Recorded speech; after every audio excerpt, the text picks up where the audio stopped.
It was the plan that, if successful, would have changed the course of World War II. A simple plan: kill Hitler.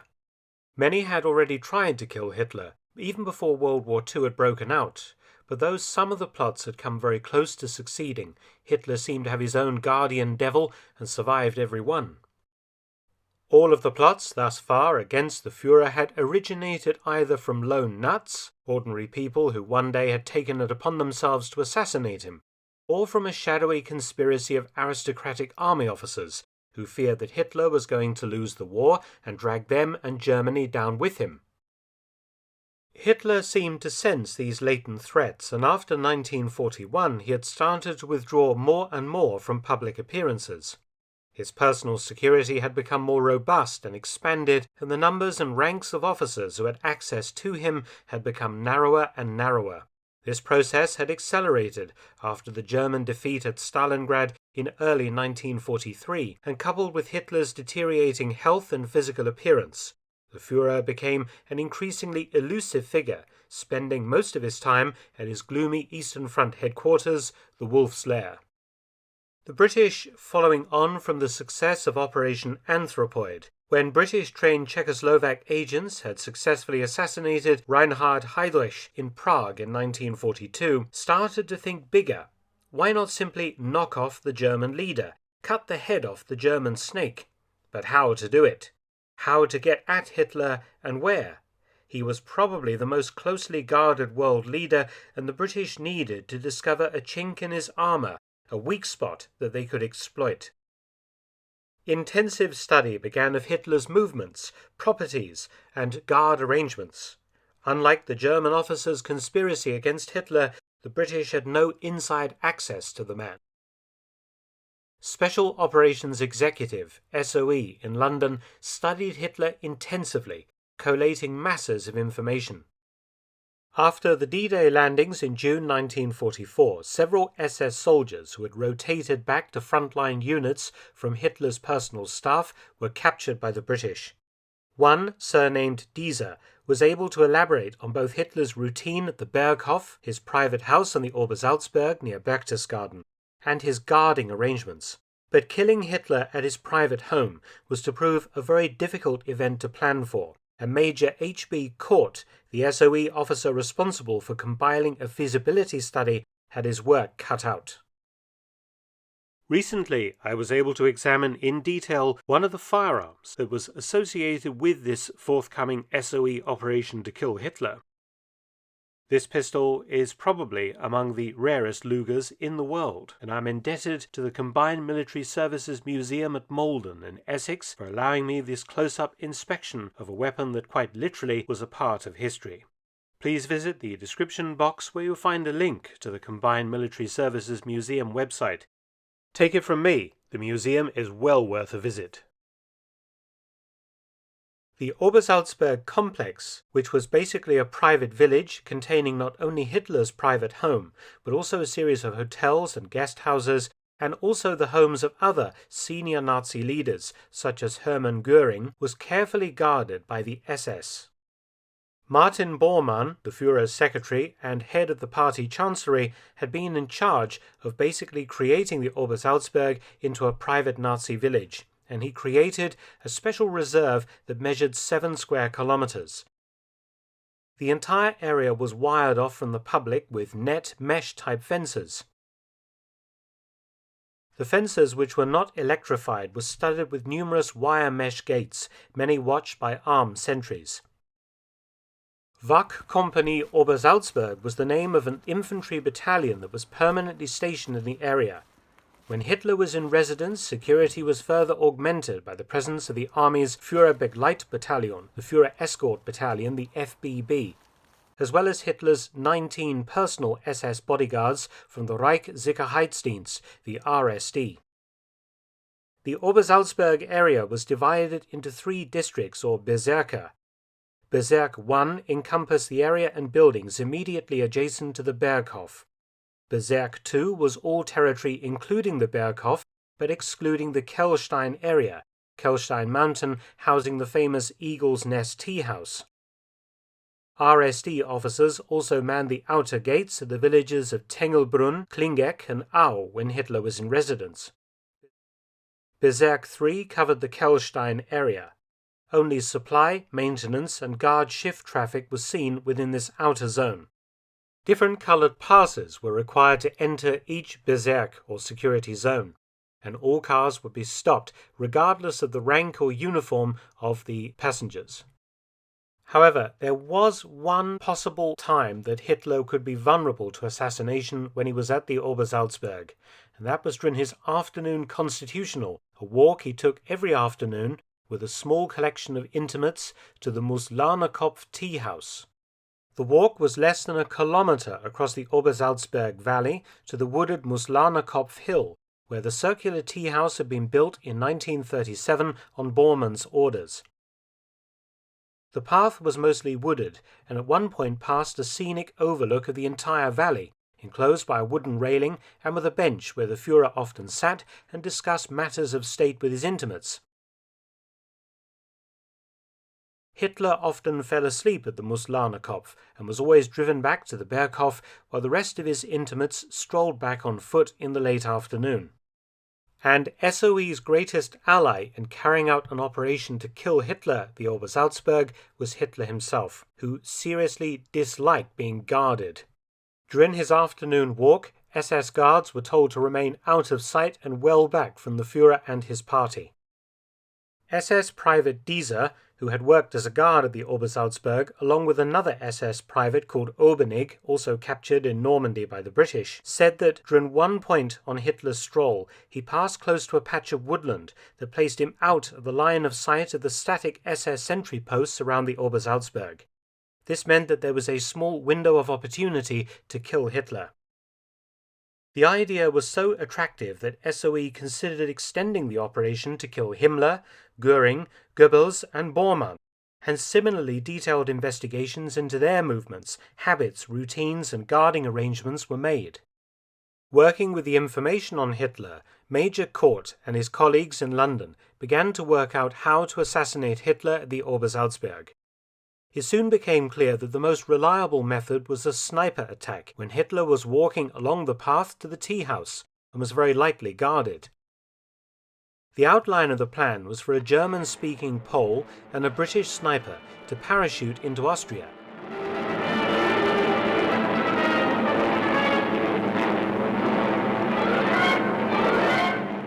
Dieser said that his uncle, Heidenthaler, who was strongly anti-Nazi, would hide the two assassins in his house in Salzburg, which is only 30 or so kilometers from the Obersalzberg.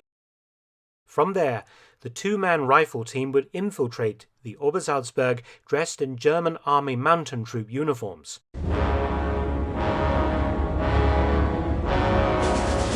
There were mountain troops based quite close to the Obersalzberg, and of course the uniforms were only designed to divert the attention of locals and patrolling guards. The men would not try to enter the Obersalzberg security zone through any of the guarded gates, as they would not have the necessary documentation.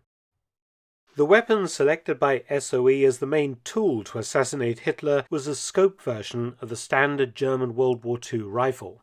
The Mauser Karabiner 98K, a development of an earlier battle rifle, had entered service in 1934, chambered in 7.92 by 57mm Mauser, with a magazine capable of holding 5 rounds. Okay.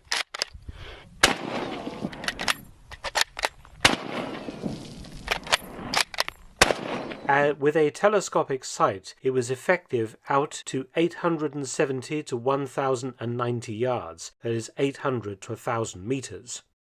Various Zeiss sniper scopes could be fitted, for example 4x32 and 4x36 magnification. German doctrine was for kill shots against a standing man, as Hitler of course would be walking, at 656 yards or 600 meters. And SOE would have been fully aware of those specifications and projections. It is doubtful that the SOE sniper would have taken a shot at Hitler beyond 800 meters, and probably somewhere between 500 and 800 meters, bearing in mind that they wanted to get away alive and, of course, probably only had time for one shot due to the weapon's bolt action and the sound of the rifle's report, alerting Hitler's companions and his bodyguards. It has been suggested, though it does not exist in the Operation Foxley records, that secondary weapons would be carried by both men, which makes sense, some sort of personal protection weapon. And of course we have tied to Operation Foxley this, the silenced Luger. If these weapons, which have been associated with Operation Foxley for decades, were actually to be used, they would have not been used to kill Hitler himself, but rather as self-defense weapons and tools to enable the agents to deal silently with any sentries that they surprised, blocking their access to Hitler, and also during the exfiltration phase following the shot being taken. So the question is, why issue such men with Lugers? The reason was probably quite simple. Holstered Lugers would have drawn no particular comment from other German troops if they had encountered the two SOE men, and even if they had been searched in some way. As you will see in a moment, this SOE-produced silenced Luger could be changed in appearance to resemble, at a fleeting glance at least, a normal Luger pistol. The suppressor itself could be concealed in a backpack or whatever, remembering these people were dressed as German mountain troops who would be carrying some external equipment. Of course, a better killing weapon probably for use in such circumstances would have been the SOE Specialist Well Rod, which was a much quieter weapon due to its integral and better made suppressor. But of course a well rod was a British weapon, and to be found with such upon you would have been a death sentence. The Luger pistol, however, when backed up with very top-grade fake papers and passes, perhaps would have enabled the agents to survive some sort of encounter with German police or security forces. Bear in mind that this Luger and its sister, also held at the Malden Museum, were once part of the Donington collection, a British Ministry of Defence firearms collection of test weapons, captured weapons and other interesting stuff that was donated to the Combined Military Services Museum at Malden. Neither pistol came with much documentation. So let's look a little closer at this strange Luger. I think it unlikely that SOE went to the trouble of only making up a handful of these pistols. There are more than two currently in existence. We have two at the Combined Military Services Museum at Malden, and another 4 at the Royal Armouries in Leeds, giving a total of 6 surviving weapons. I would have thought they probably made at least 10, round numbers after all. The Luger itself is a standard DWM-produced pistol. It carries a commercial nitro-proof mark of a crown with an N, indicating that it was produced after 1920. The toggle marks indicate DWM production up to 1922. The chamber is unmarked, again indicating commercial sales up to 1922. The Luger safety mark is the standard post-1908 pattern, and the aluminium magazine does not appear to match the weapon. Finally, you have a serial number beneath the barrel with a cursive M below. The M indicates that the pistol was made in either 1923 or 1924. I'm no particular expert in Lugers. Perhaps some Luger experts watching this can correct me on some of this information. But from my research, I'm going to say that this is a DWM commercial Luger from the early 1920s. Perhaps a reworked World War I pistol, or perhaps newly made in Weimar Germany. It would make sense that SOE would obtain a batch of commercially made and sold Lugers from a British gun dealer, rather than trying to find and match captured military pistols to the job in hand. The Luger itself is not chambered in 9mm but for 7.65. The Germans apparently themselves made some experiments with suppressed Lugers, but found that the test weapons could not cycle due to the subsonic ammunition and the weight of the barrel. The suppressor on these SOE Lugers were manufactured by Parker Hale, a company with a good track record for converting British weapons. The thread at the end of the barrel is in imperial measurements, not metric, showing it's British. The suppressor is, unlike the well rod, detachable, and originally would have come with a screw-on thread protector. And when you put that back onto the gun, after removing the suppressor, it does return the Luger to looking somewhat normal, particularly at a brief glance by somebody else. The suppressor itself consists internally of a series of pressed steel baffles. It contains, however, none of the rubber wipes that are found on the well rod, and therefore is less efficient than the British pistol. I personally think it quite likely that the two assassins would have carried backup firearms for protection and also for dealing with sentries and any other interference with their mission.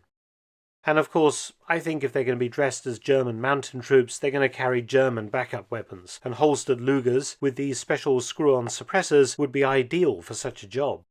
But that's just my opinion, and as I said, not enough documentation about Foxley has actually survived to enable us to say yes or no. And I also think that such pistols as these were most definitely being produced for SOE operations of some kind in Europe. And of course we know that SOE was very keen on assassinations. So let's return to how the two-man team would have actually carried out the assassination. Once inside the enclosure, the sniper team would lie up in the woods close to the path that Hitler regularly walked. The Pole would act as spotter, using powerful binoculars. The rifle had an effective range of 1 kilometer, but the shot would be taken much closer.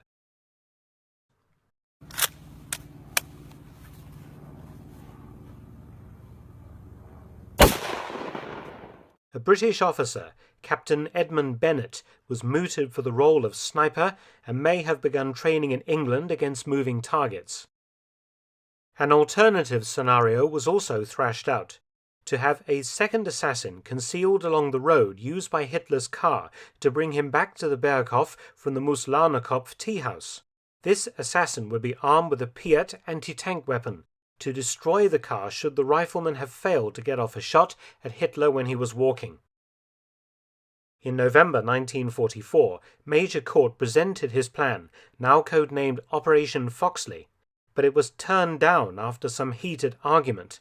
At this stage of the war, many senior officers felt that Hitler alive was doing more damage to the German military than Hitler dead. There were also some reservations about making Hitler a martyr through assassinating him. Foxley was by this stage anyway a theoretical exercise, because Hitler had left the Berghof for the last time on the 14th of July 1944. He would never return. However, post-war analysis of the plan suggests that although German security forces would most probably have captured the two-man sniper team before they were able to get into position, if they had managed to conceal themselves along the path between the Berghof and the Muslarnerkopf tea house, they could have killed Hitler with relative ease.